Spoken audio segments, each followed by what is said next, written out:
I'm the last of my generation. My siblings have gone and my in-laws have gone, and that sort of gets to you now and again. 90% of your friends, if they were the same age as you, if you live to be 90% of your friends are dead.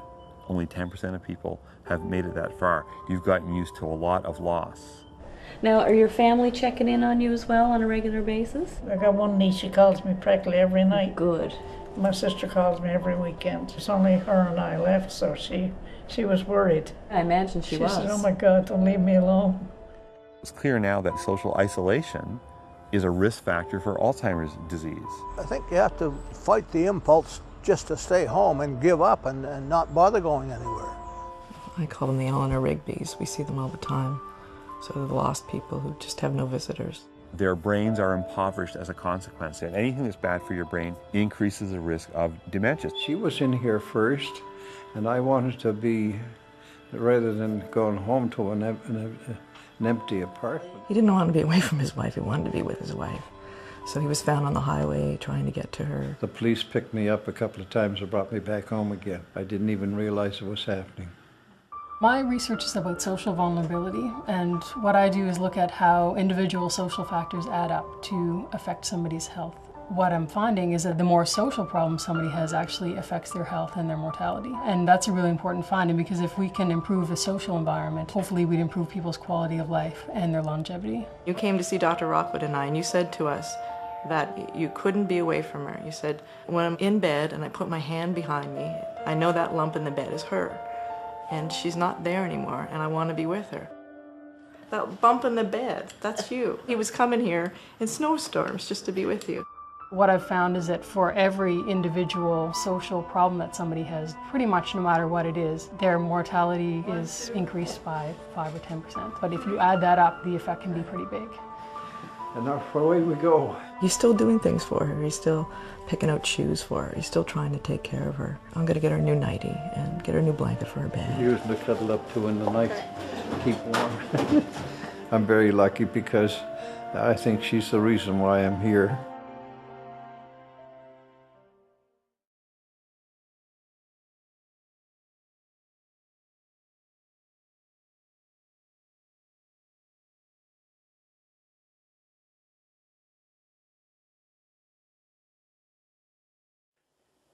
Dementia is a problem in which people's thinking is impaired, but it has many causes. It can be caused by strokes, it can be Alzheimer's. They may not remember how to eat.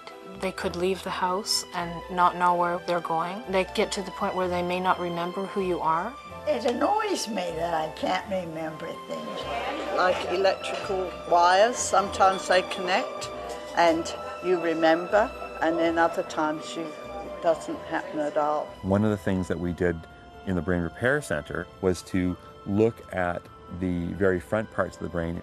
The Alzheimer's brain isn't just sitting there getting beaten up on, it's fighting back. There's actually more activity. So now we're thinking, don't just help replace the neurotransmitters which are deficient, we should look at helping the brain fight back. I don't find it too much different. I see big differences. On his own, he gets confused and he gets overwhelmed. We should listen to what patients and caregivers have to say, particularly patients and caregivers with Alzheimer's disease. Now you might say, well, gosh, Ken, that, everybody must do that. And clinically, we commonly do. But scientifically, we haven't done that. At this point, his life is pretty regulated. In the morning, he asks me what's going on today and what he's going to do, and I tell him, which of course I love. It's just great. What happened yesterday? I can't remember. It happened yesterday. We looked at the impact of treatment with one of the Alzheimer's drugs on repetitive questioning. Now, if you talk to patients and families, it's the #1 problem. Like, was it yesterday I was talking to him? Yes. Yes. And yet there is no study out there other than the one that we just did that looked at the impact of treatment on this problem. Keep your sense of humor. It's the only thing that's going to get you through the day. I have a friend and her husband had the disease, and one morning they woke up and they were in bed and he says, "You got to get up and go home, my wife will be here soon." And there's his wife of 50 years lying beside him.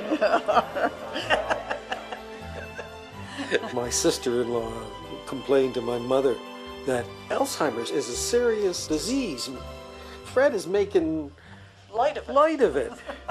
The only thing you can do is make the best of it. We're just going to enjoy every minute until it runs out.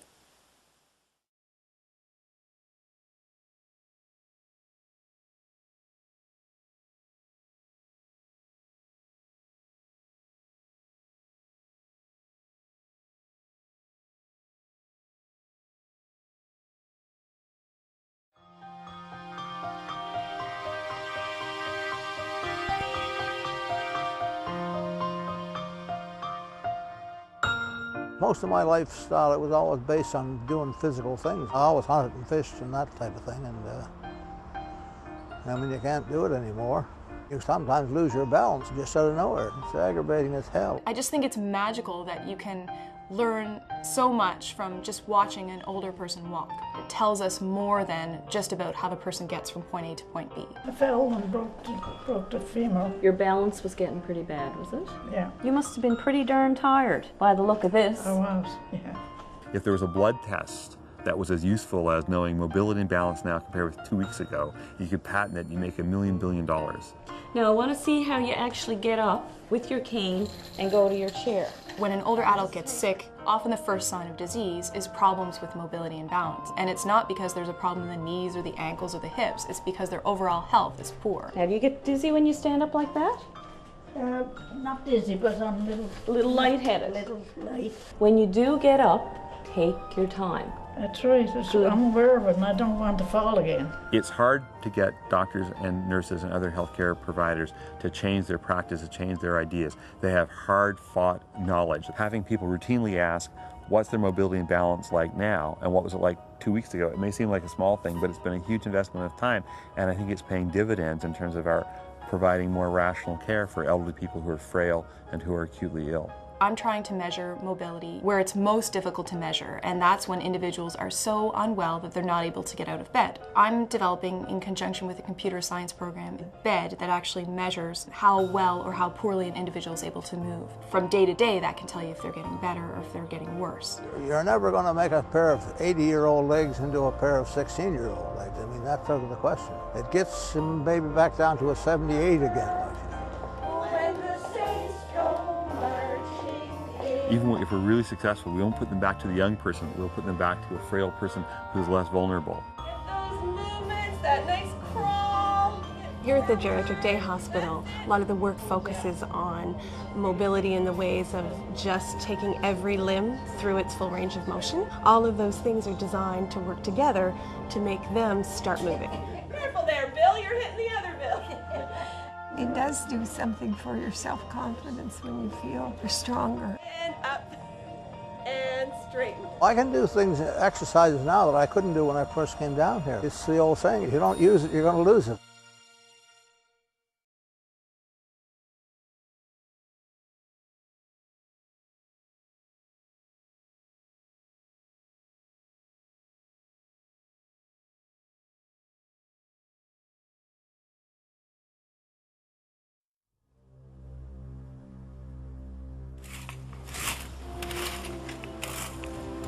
I used to garden with a tie on.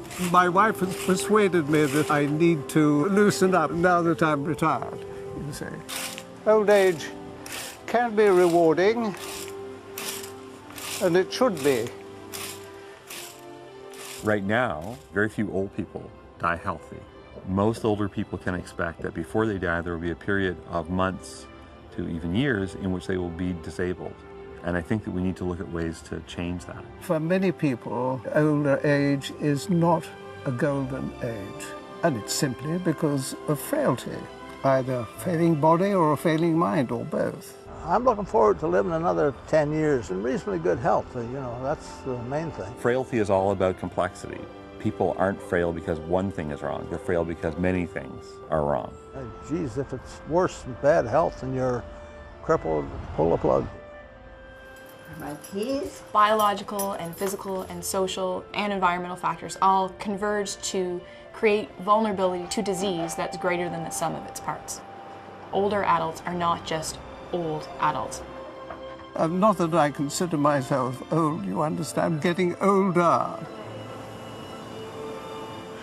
It's not much fun just sort of whining and feeling sorry for yourself, is it? I don't approve of that. I look forward to the best is yet to come. It is a completely different organism, and they have totally different presentation of disease. The treatment is completely different. It's like another species entirely. Okay, that's great. Thank you. That sounds much better. The remedy for complexity is not standardization. The remedy for complexity is individualization. Thank you for explaining it to me. My pleasure. Now I know what to expect. We really need to make sure that the people are getting the right kind of treatment that's actually going to work for them. Our goals are the patient's goals. Well, Mrs. Kelly, I'm jealous. Yours is better than mine. You can't build a center of excellence if there isn't a strong research component. It's so rewarding to be able to take this research, which is working on this incredibly complex mathematical basis, and see it so simply demonstrated for us. Don't let me push, fight against me. Oh my gosh, that's very good. Wow, you're really strong. Keep Well, that I don't up. want to be down, I want to be up. Good.